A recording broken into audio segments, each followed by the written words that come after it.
जय हिंद दोस्तों। तो आज हम लोग पढ़ने जा रहे हैं electric flux and Gauss theorem. देखिए यह क्वेश्चन जो है हमेशा बोर्ड एग्जाम में पूछा ही जाता है। इलेक्ट्रिक फ्लक्स यानी कि विद्युत फ्लक्स क्या होता है और गॉस के प्रमेय को सत्यापन करें। यह क्वेश्चन ऐसे पूछा जाता है, गॉस का प्रमेय क्या होता है और गॉस के प्रमेय का सत्यापन करें। या दूसरा क्वेश्चन इस तरह से भी पूछा जाता है, गॉस का प्रमेय के उपयोग करके कूलम्ब का नियम का साबित करें। या एक और क्वेश्चन पूछा जाता है, गॉस के प्रमेय का प्रयोग करके और अनंत लंबाई के तार पर विद्युत फ्लक्स का मान या गॉस का प्रमेय को साबित करें या इलेक्ट्रिक फील्ड निकालें। इस तरह से क्वेश्चन जो है पूछा जाता है।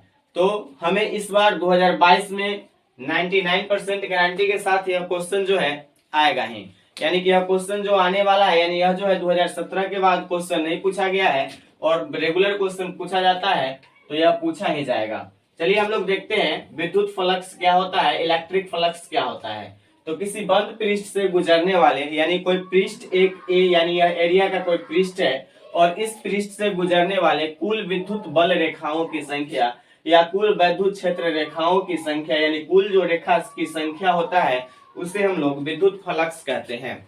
और विद्युत फ्लक्स को जो है फाई से सूचित किया जाता है, इसे फाई से सूचित करते हैं, फाई से सूचित करते हैं। और इसका विद्युत फ्लक्स बराबर जो होता है फाई बराबर वह होता है या डी फाई बराबर E into D A cos theta, E D A cos theta. अगर यहाँ से कॉस थीटा हम लोग हटाते हैं तो कॉस थीटा को हटाने पे हम लोग लिख सकते हैं डी यानी फाई ई बराबर ई इंटू डी ए, यानी कि यह इसका फॉर्मूला होता है। यहाँ पे डॉट प्रोडक्ट क्यों लगाए, क्योंकि कॉस थीटा के जगह हम लोग डॉट प्रोडक्ट का यूज कर सकते हैं। अब देखिए क्या होता है, तो विद्युत फ्लक्स तो कुल किसी पृष्ठ से गुजरने वाले कुल विद्युत बल रेखाओं की संख्या को क्या कहते हैं, विद्युत फ्लक्स कहते हैं। इसे फाई से सूचित किया जाता है और फाई बराबर फॉर्मूला होता है यानी विद्युत फ्लक्स बराबर E into D A cos theta, जब छोटा से हो तब, नहीं तो कह सकते हैं फाई बराबर ई इंटू ए, डायरेक्ट हम लोग कह सकते हैं, यानी विद्युत क्षेत्र गुना इसका क्षेत्रफल जो एरिया होगा वो। अब देखिए इसका मात्रक क्या होता है, इसका एसआई मात्रक जो होता है, देखिए विद्युत क्षेत्र का एसआई मात्रक होता है न्यूटन पर कूलम और एरिया का होता है मीटर स्क्वायर, यानी इसका एसआई मात्रक होता है newton per metre square, newton metre square पर कूलम। तो याद रखिएगा विद्युत फ्लक्स का एसआई मात्रक न्यूटन मीटर स्क्वायर पर या कूलम इनवर्स कह सकते हैं। और इसका डायमेंशन क्या होता है, बीमा क्या होता है, तो विद्युत फ्लक्स का बीमा जो आता है वो आता है ml 3 t के पावर 3 और a के पावर -1, यह इसका बीमा होता है। तो याद रखिए आप बीमा निकाल सकते हैं हम लोग, यहाँ से विद्युत क्षेत्र का और एरिया का बीमा देके हम लोग निकाल सकते हैं। तो याद रखिए विद्युत फ्लक्स कुल किसी बंद पृष्ठ से गुजरने वाले कुल विद्युत बल रेखाओं की संख्या को क्या कहते हैं, विद्युत फ्लक्स कहते हैं। और विद्युत फ्लक्स को फाई से सूचित किया जाता है और डी फाई इक्वल टू होता है E into D A cos theta और D phi equal to E into D A होता है। इसका एसआई मात्रक newton metre square coulomb inverse या न्यूटन मीटर स्क्वायर पर कूलम होता है। और इसका बीमा क्या होता है, तो m l के पावर 3 t के पावर -3 और a इनवर्स। अब देखिए विद्युत फ्लक्स पढ़ लिए और क्वेश्चन पूछा जाता है विद्युत फ्लक्स क्या होता है और गॉस के प्रमेय के रिलेटेड में। तो गॉस का प्रमेय हम लोग जानते हैं, गॉस कौन था, गॉस का प्रमेय क्या है। देखिए जैसे हम लोग विद्युत फ्लक्स जो है किसी पृष्ठ के लिए निकाल सकते हैं, उसी तरह गॉस ने भी, गॉस एक वैज्ञानिक थे जिन्होंने विद्युत फ्लक्स के अकॉर्डिंग ही एक थ्योरम दिए थे, इसमें एक प्रमेय दिए थे जिसके अनुसार क्या होता है, किसी बंद पृष्ठ से गुजरने वाले कुल विद्युत फ्लक्स, यानी कोई भी बंद पृष्ठ रहना चाहिए उससे गुजरने वाले कुल विद्युत फ्लक्स। जैसे मान लीजिए हम एक बंद पृष्ठ मान लेते हैं और इस बंद पृष्ठ से गुजरने वाले कुल विद्युत फ्लक्स की संख्या जो होगा, यहाँ पे मान लेते हैं डी, छोटा सा एरिया मान लेते हैं डी ए, ये आर रेडियस हो गया इसका, ओ पॉइंट यहाँ पी बिंदु हो गया। ये जो बंद पृष्ठ से गुजरने वाले कुल विद्युत फ्लक्स की जो संख्या होगा, इस फ्लक्स की संख्या को और इस फ्लक्स पे उपस्थित आवेश, जैसे यहाँ पे एक प्लस क्यू आवेश उपस्थित हो या जो भी आवेश उपस्थित हो, आवेश का 1/ε0 गुना होता है। यानी गॉस क्या कहा था, तो किसी बंद पृष्ठ से गुजरने वाले कुल विद्युत फ्लक्स, तो विद्युत फ्लक्स को हम लोग फाई से सूचित करते हैं और उस पे उपस्थित आवेश का 1/ε0 गुना होता है। तो इस पर उपस्थित आवेश Q है और बट्टा में क्या हो जाएगा, Q इंटू ε0, उसका ε0 का गुणक होता है। ये क्या होता है, गॉस का प्रमेय होता है। तो गॉस ने क्या बोला था, तो किसी बंद यानी कोई भी सरफेस रहना चाहिए लेकिन बंद सरफेस रहना चाहिए, और बंद सरफेस से गुजरने वाले कुल फ्लक्स उस पृष्ठ पे उपस्थित आवेश का 1/ε0 गुना होता है, जिसे हम लोग गॉस का प्रमेय कहते हैं। तो ये दोनों आई होप याद हो गया होगा। विद्युत फ्लक्स क्या होता है, तो किसी पृष्ठ से गुजरने वाले कुल वैद्युत बल रेखाओं की संख्या, यानी जितना बल रेखा की संख्या होती है उसे विद्युत फ्लक्स कहते हैं। विद्युत फ्लक्स इक्वल टू होता है E into D A cos theta, और इसका ऐसा मात्रक न्यूटन मीटर स्क्वायर पर कूलम होता है, और इसका बीमा होता है ml3 A इनवर्स होता है। और हम लोग दूसरा पढ़े गॉस का प्रमेय। गॉस का प्रमेय क्या होता है, तो किसी बंद पृष्ठ से गुजरने वाले कुल वैद्युत फ्लक्स उस पृष्ठ पर उपस्थित आवेश का 1/ε0 गुना होता है, यानी फाई बराबर Q इंटू 1/ε0, या कह सकते हैं Q बट्टा ε0 होता है। चलिए आगे हम लोग देखते हैं गॉस के प्रमेय का सत्यापन कैसे करेंगे। गॉस के प्रमेय का, चलिए तब हम आगे हम लोग देखते हैं गॉस के प्रमेय का सत्यापन। गॉस के प्रमेय का सत्यापन कैसे करेंगे, तो हम लोग पढ़े हैं गॉस का प्रमेय क्या होता है, तभी लागू होता है जब वह बंद पृष्ठ होता है। तो मैंने एक बंद पृष्ठ ऐसा भी ले सकते हैं, जैसा मन वैसा बंद पृष्ठ ले सकते हैं, और बंद पृष्ठ से गुजरने वाले कुल वैद्युत फ्लक्स की संख्या जो होता है, या कुल वैद्युत फ्लक्स जो होता है, वह Q/ε0 का बराबर होता है। यह गॉस ने कहा था, इसे मुझे साबित करना है। तो देखिए मैंने यहाँ लिखेंगे माना कि, यानी इस तरह से हम लोग जब सत्यापन करेंगे तो लिखेंगे माना कि S एक गॉसियन सरफेस है, और उसके O बिंदु पे आवेश प्लस आवेश यानी धन आवेश उपस्थित है, और उससे R दूरी पे एक P बिंदु स्थित है, और इसका एरिया dA है, और इस बिंदु पे क्या निकालना है, गॉस का प्रमेय यानी वैद्युत फ्लक्स का वैल्यू निकालना है, जो क्या होगा। तो देखिए हम लोग वैद्युत फ्लक्स पढ़े हैं, वैद्युत फ्लक्स बराबर पढ़े हैं, अभी जस्ट पढ़े थे हम लोग वैद्युत फ्लक्स से, इलेक्ट्रिक फ्लक्स से क्या होता है, E यानी डी फाई बराबर E into D A cos theta, E into D A cos theta होता है। अब इसका हम लोग क्या कर लेते हैं, इंटीग्रेशन कर लेते हैं, integration both side, integration both side, दोनों तरफ इंटीग्रेशन करने पर, जब इंटीग्रेशन करेंगे तो हो जाएगा integration of d phi equal to integration of E into D A cos theta, ये हो जाएगा। अब देखिए इसका इंटीग्रेशन, जैसे dx का इंटीग्रेशन होता है x होता है, तो डी फाई का इंटीग्रेशन क्या होगा, फाई होगा, डी फाई का इंटीग्रेशन फाई होगा। नहीं तो याद रखिएगा फॉर्मूला, dx का इंटीग्रेशन x होता है तो डी फाई का क्या हो जाएगा, फाई होगा, और इक्वल टू, और देखिए हम लोग पीछे जो है into E into D A cos theta यहाँ पे लिख सकते हैं, और पीछे हम लोग विद्युत क्षेत्र बराबर पढ़े होंगे, विद्युत क्षेत्र बराबर E बराबर जो होता है 1/4πε0 इंटू Q/r², यह होता है विद्युत क्षेत्र बराबर, हम लोग पीछे फॉर्मूला पढ़े होंगे, E बराबर 1/4πε0 Q/r²। तो इसे याद रखेंगे, और यहाँ पे हम लोग इसका वैल्यू पुट कर देते हैं, तो फाई E बराबर हो जाएगा 1/4πε0 इंटू Q/r² और into D A cos theta. अब देखिए यहाँ पे कॉमन क्या क्या है, तो आवेश इस पे उपस्थित था, और 1/4πε0 क्या है, कांस्टेंट वैल्यू है। दैट मींस ये जो है कांस्टेंट बाहर आ जाएगा, जब भी इंटीग्रेशन करते हैं किसी का तो ये जो है बाहर आ जाता है, जो कांस्टेंट वैल्यू होता है।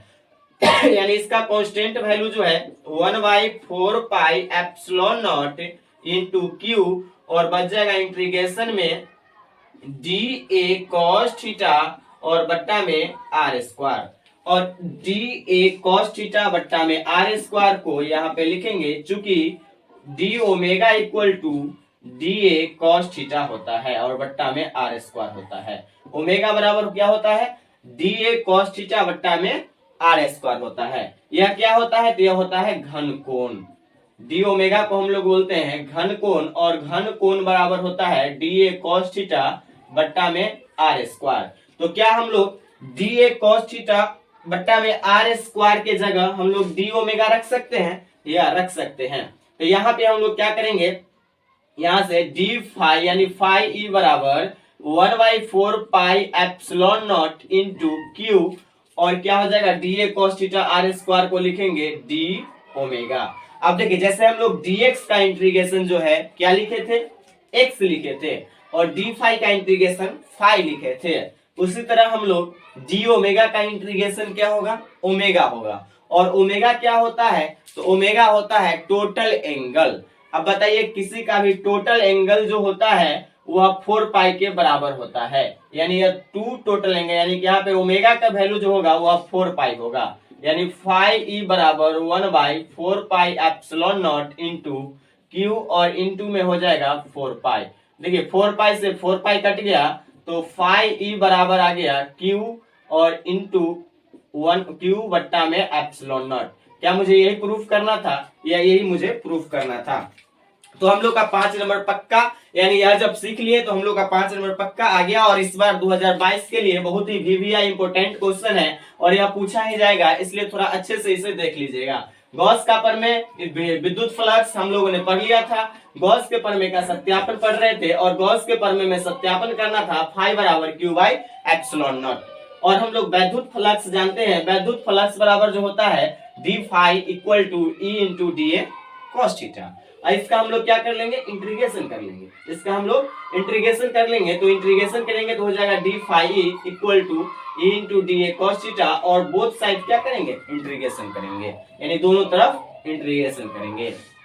तो फाई ई बराबर हो जाएगा dx का इंटीग्रेशन x होता है, उसी तरह डी फाई का इंटीग्रेशन फाई होगा, और ये हो जाएगा e into D A cos theta. और चूंकि हम लोग पहले से पढ़ चुके हैं विद्युत क्षेत्र जो होता है वह होता है 1/4 pi epsilon naught into Q by R square होता है। तो फाई ई बराबर 1/4 pi epsilon naught into Q by R square, और ये बच गया डी ए कॉस थीटा, तो डी ए कॉस थीटा रख दिए। यहाँ पे 1/4 पाई एप्सिलॉन नॉट और क्यू कांस्टेंट वैल्यू था, तो इसे हम लोग बाहर निकाल लिए, बाकी बात बच गया d A cos theta by R square, जो कि इंटीग्रेशन में ही रहेगा।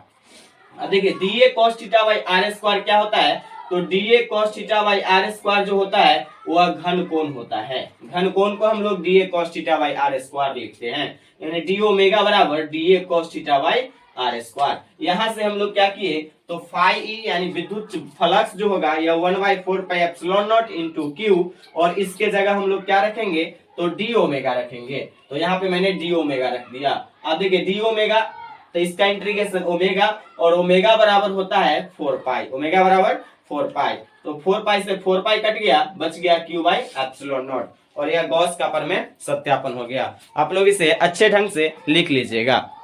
हम लोग देखते हैं uses of Gauss theorem prove that Coulomb's law, यानी कि गॉस के प्रमेय का उपयोग करके कूलम्ब्स के नियम का सत्यापन करना। तो देखिए गॉस का प्रमेय का हम लोग उपयोग करेंगे और कूलम्ब्स का नियम का सत्यापन करेंगे। यानी गॉस का प्रमेय जब भी लागू होता है तो क्लोज सरफेस में, मैंने क्लोज सरफेस ले लिया है, इस ओ बिंदु पे प्लस आवेश है, यानी यहाँ पे जब हम लोग लिखेंगे तो यहाँ पे लिखेंगे माना कि एस एक क्लोज सरफेस है जिसपे प्लस आवेश, ओ बिंदु पे प्लस आवेश है, इससे आर दूरी पे पी बिंदु स्थित है, और वहां पे हम लोग को निकालना है विद्युत यानी वैद्युत बल का मान, यानी कूलम्ब्स का नियम का सत्यापन करना है। कूलम्ब्स का नियम क्यों दिया गया था, तो विद्युत बल के लिए दिया गया था, और कूलम्ब्स का नियम था F बराबर 1/4 pi epsilon naught into Q1 Q2 by R square, यानी वैद्युत बल, यानी जब किसी दो आवेश के बीच खींचने के लिए या आकर्षण या प्रतिकर्षण के लिए एक बल लगता है जिसके कारण वह खींच पाता है या प्रतिकर्षित कर पाता है, तो उसे हम लोग कूलम्ब्स लॉ कहते हैं वैद्युत बल के लिए। तो हम लोग को प्रूफ करना है 1/4 pi epsilon naught into Q1 Q2 by R square. तो हम लोग विद्युत फ्लक्स बराबर पढ़े हैं, विद्युत फ्लक्स बराबर जो होता है, विद्युत फ्लक्स बराबर वह होता है इलेक्ट्रिक फ्लक्स, यानी फाई बराबर डी फाई बराबर A into D A cos theta. अगर मैं यहाँ से कॉस थीटा को हटाऊं, तो कॉस थीटा को जब हटाऊंगा तो यहाँ पे मैं लिख सकता हूं डी बराबर E into D A, D बराबर E into D A dot product. और हम लोग पीछे जो है एक पढ़े हैं, क्या पढ़े हैं, तो हम लोग पढ़े हैं क्या पढ़े थे, पीछे हम लोग पढ़े थे गॉस का प्रमेय। गॉस का प्रमेय। और गॉस का प्रमेय गॉस थ्योरम से जो होता है फाई बराबर वह होता है क्यू बाई एप्सिलॉन नॉट। यह होता है क्यू बाई एप्सिलॉन नॉट। इसको हम लोग मान लेंगे इक्वेशन फर्स्ट और इसको मान लेंगे इक्वेशन सेकेंड। और दोनों इक्वेशन से जब हम लोग देखेंगे समीकरण 1 तथा 2 से, यानी इक्वेशन 1 तथा 2 से, इक्वेशन 1 एंड 2 से, तो इसका देखेंगे हम लोग LHS और LHS दोनों का बराबर है, तो हम लोग RHS इसका बराबर कर सकते हैं। तो RHS जो होगा वह क्या होगा, तो हो जाएगा E इंटू DA बराबर Q बाई एप्सिलॉन नॉट। अब देखिए यहाँ पे जो है DA एरिया जो होगा वह क्या होगा, तो इसका एरिया क्या हो जाएगा 4 पाई आर स्क्वायर। एरिया क्या हो जाएगा 4 पाई आर स्क्वायर इसका एरिया हो जाएगा। तो यहाँ पे हम लोग DA के जगह 4 पाई आर स्क्वायर रख सकते हैं, क्योंकि यह क्या है एक गोला है, तो गोला का एरिया जो होता है वह होता है 4 पाई आर स्क्वायर होता है। गोला का एरिया क्या होता है 4 पाई आर स्क्वायर होता है। तो यहाँ पे हम लोग DA के जगह 4 पाई आर स्क्वायर लिख सकते हैं और बराबर Q बाई एप्सिलॉन नॉट। यहाँ से देखिए E बराबर जो होगा वह हो जाएगा, ये नीचे आ जाएगा भाग में, तो ये हो जाएगा 1/4 pi epsilon naught into Q by R square.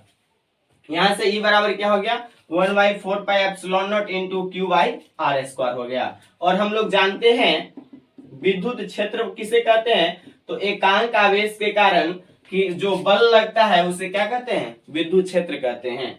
यानी E बराबर क्या होता है F बाई क्यू होता है। तो हम लोग E के जगह F बाई क्यू रख सकते हैं, या यहाँ पे Q नॉट मान लेते हैं, तो ये क्या हो जाएगा E बराबर F बाई क्यू। यानी E बराबर हम लोग यहाँ पे लिखते हैं, यानी E के जगह हम लोग क्या लिखेंगे F बाई क्यू, और बराबर में हो जाएगा 1/4 pi epsilon naught into Q by R square. हो जाएगा F equal to 1/4 pi epsilon naught into Q naught by R square. और इसे हम लोग साबित करना था कूलम्ब का नियम। ये क्या है कूलम्ब का नियम है, कूलम्ब का नियम है, और कूलम्ब का नियम सत्यापन हो गया। देखिए 2017 में क्वेश्चन पूछा गया था बोर्ड में गॉस के थ्योरम का प्रयोग करके कूलम्ब के नियम का सत्यापन करें, और फर्स्ट बार क्वेश्चन पूछ दिया गया था, जिसके कारण बहुत सारे स्टूडेंट जो है कंफ्यूज हो गए थे। लेकिन इसमें कुछ नहीं था, आराम से हम लोग इसे सोल्व कर सकते थे। देखिए F बराबर 1/4 pi epsilon naught Q1 Q2 by R square साबित करना था। यहाँ पे हम लोग बंद सरफेस S लिए हैं और इसके O बिंदु पे प्लस धनावेश स्थित है। इससे R दूरी पे एक P बिंदु मान लिए हैं और इसका एरिया इधर ही होगा और DA यानी इसका क्षेत्रफल भी इधर ही होगा। आगे देखिए वैद्युत फ्लक्स बराबर हम लोग जानते हैं, और वैद्युत फ्लक्स बराबर होता है E into DA cos theta. वैद्युत फ्लक्स बराबर क्या होता है E into DA cos theta. तो डी फाई यानी इसको हम लोग cos थीटा को हटाते हैं तो यहाँ पे डॉट प्रोडक्ट लगा देते हैं, यानी E इंटू DA हो जाएगा। इसे मैंने समीकरण 1 मान लिया है, और गॉस का प्रमेय से फाई बराबर Q बाई एप्सिलॉन नॉट होता है, जिसे हम लोगों ने समीकरण 2 मान लिया है। अब समीकरण 1 और 2 से देखेंगे, इक्वेशन 1 और 2 से देखेंगे तो यहाँ पे LHS दोनों का बराबर है, तो RHS बराबर कर सकते हैं। तो RHS जब बराबर करेंगे तो ये हो जाएगा E इंटू DA बराबर Q by epsilon not. E into DA बराबर Q बाई एप्सिलॉन नॉट, और DA जो है एरिया है, और इसका एरिया जो होगा वह क्या वक्र पृष्ठ का क्षेत्रफल जो होता है गोला का वह 4 पाई आर स्क्वायर होता है, क्योंकि यहाँ DA लगा हुआ है छोटा सा तो 4 पाई आर स्क्वायर, और 4 पाई आर स्क्वायर जब ये गुना में है तो यहाँ पे आ जाएगा भाग में नीचे में, और E बराबर होता है F बाई क्यू या F बाई क्यू नॉट मान लिए। तो यहाँ पे हम लोग E के जगह F बाई क्यू नॉट रख दिए और 1/4 pi epsilon naught Q by R square, और यहाँ से F बराबर जो आएगा Q चला जाएगा यहाँ पे, तो 1/4 pi epsilon naught Q naught by R square. तो इसे अच्छे से आप लोग एक बार देख लीजिएगा, इससे या गॉस प्रमेय से आप लोग का फिक्स है जो क्वेश्चन आएगा ही, इसे आप लोग अच्छे से देख लीजिएगा। गॉस के थ्योरम से अकॉर्डिंग एक और क्वेश्चन पूछा जाता है, गॉस के प्रमेय को लिखे या विद्युत फ्लक्स को लिखे, और गॉस के प्रमेय से अति लंबा आवेशित बेलन के कारण किसी बिंदु पर विद्युतीय क्षेत्र निकाले। यानी गॉस के प्रमेय का उपयोग करके लंबा आवेशित बेलन पर, यानी एक लंबा सा मैंने मान लिया है L लंबाई का या कोई रड है, और L लंबाई का कोई रड है जिसका लंबाई L है, और इसका AB जो है इसका पॉइंट दिया हुआ है। अब देखिए जब लंबा हो तो उसको बंद करने के लिए गॉस का प्रमेय कब लागू होता है, जब वह बंद सरफेस हो। तो इसको बंद करने के लिए हम लोग एक बेलन का उपयोग करेंगे, और बेलन से इसको सब जगह से बंद सरफेस कर देंगे। और यह एल है और इस पर आवेश जो है आवेश क्यू है और रेखीय आवेश जो होता है रेखीय आवेश वह होता है रेखीय आवेश Q बराबर लेमडा इंटू एल होता है। यानी रेखीय आवेश यानी रेखा जब कोई भी लंबा वस्तु हो तो उस पर आवेश जो होता है लेमडा इंटू एल के बराबर होता है। अब देखिए हम लोग साबित करते हैं जो इस पर कितना विद्युत क्षेत्र होगा, विद्युत क्षेत्र इसका कितना होगा। अब देखिए हम लोग उपयोग करेंगे यहाँ पे किसका, इलेक्ट्रिक फ्लक्स का, विद्युत फ्लक्स का। और इलेक्ट्रिक फ्लक्स इक्वल टू हम लोग जानते हैं फाई यानी d phi is equal to E into D A cos theta. और यहां से जब मैं कॉस थीटा को हटाऊंगा तो यहाँ हो जाएगा d phi equal to E into D A, यानी यहाँ पे आ जाएगा क्रॉस प्रोडक्ट। इसे हम लोग मान लेंगे इक्वेशन फर्स्ट, या इसका एरिया हम लोग यहाँ पे रख सकते हैं तो हो जाएगा फाई ई बराबर ई इंटू, अब देखिए ऊपर वाला और नीचे वाला छोड़ दीजिए, इतना ही में यह बंद हो जाएगा, यानी दो गो सरफेस छोड़ दीजिए, यानी इसका क्या लेंगे हम लोग वक्र पृष्ठ का क्षेत्रफल, यानी बेलन का दोनों जगह आवेश होगा, इधर नहीं होगा, यानी इसका जो है इसका जो होगा क्या होगा 2 पाई आर एल, वक्र पृष्ठ का क्षेत्रफल जो होगा 2 पाई आर एल, बेलन का क्षेत्रफल जो होगा वो हो जाएगा 2 पाई आर एल, और डीए के जगह हम लोग क्या रखते हैं 2 पाई आर एल। इससे मान लेंगे समीकरण 1 यानी इक्वेशन फर्स्ट। अब हम लोग लगाएंगे यहाँ पे गॉस का थ्योरम, गॉस का प्रमेय, और गॉस थ्योरम होता है फाई बराबर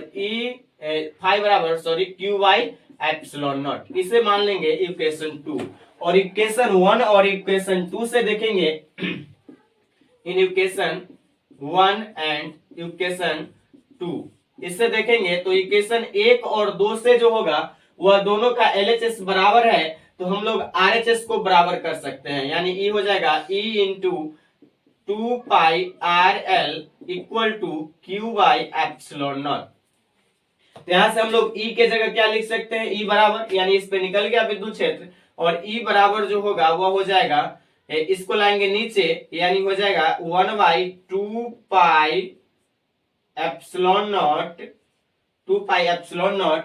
यहाँ पे देखिए Q इंटू इसको क्या लिख सकते हैं, Q के जगह आवेश के जगह हम लोग क्या लिख सकते हैं, आवेश इस पर कितना है तो लेमडा इंटू एल है, तो यहाँ पे हम लोग लेमडा यानी आवेश के जगह Q के जगह लिखेंगे लेमडा इंटू एल, तो यहां से आएगा E into 2 pi r l equal to lambda into l अब बट्टा में एप्सिलॉन नॉट। हम लोग यहां से देखेंगे तो ये हो जाएगा E बराबर, क्योंकि Q के जगह लेमडा इंटू एल, क्योंकि यह लंबाई है तो लंबाई पे आवेश होता है लेमडा इंटू एल होता है। अब देखिए E बराबर क्या हो जाएगा लेमडा एल बट्टा में, ये लाएंगे यहाँ पे, या पहले इसको ले आते हैं बट्टा में, तो हो जाएगा 1 by 2 pi r L into ये तो लेमडा एल और बट्टा में एप्सिलॉन नॉट, ये तो है, इसको सिर्फ बट्टा में लाए हैं, नीचे लाए हैं। देखिए ई एल से ई एल कट जाएगा तो यहाँ पे आएगा E बराबर 1 by 2 pi epsilon naught into lambda by r, that is proof of electric field on the long wire, यानी लंबे किसी बिंदु पर विद्युतीय क्षेत्र क्या हो गया 1 by epsilon naught lambda by are.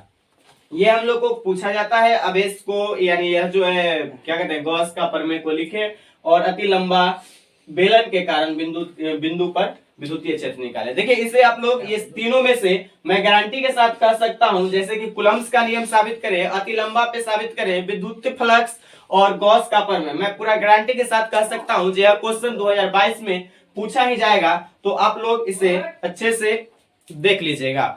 चलिए वीडियो को खत्म करते हैं, थैंक यू।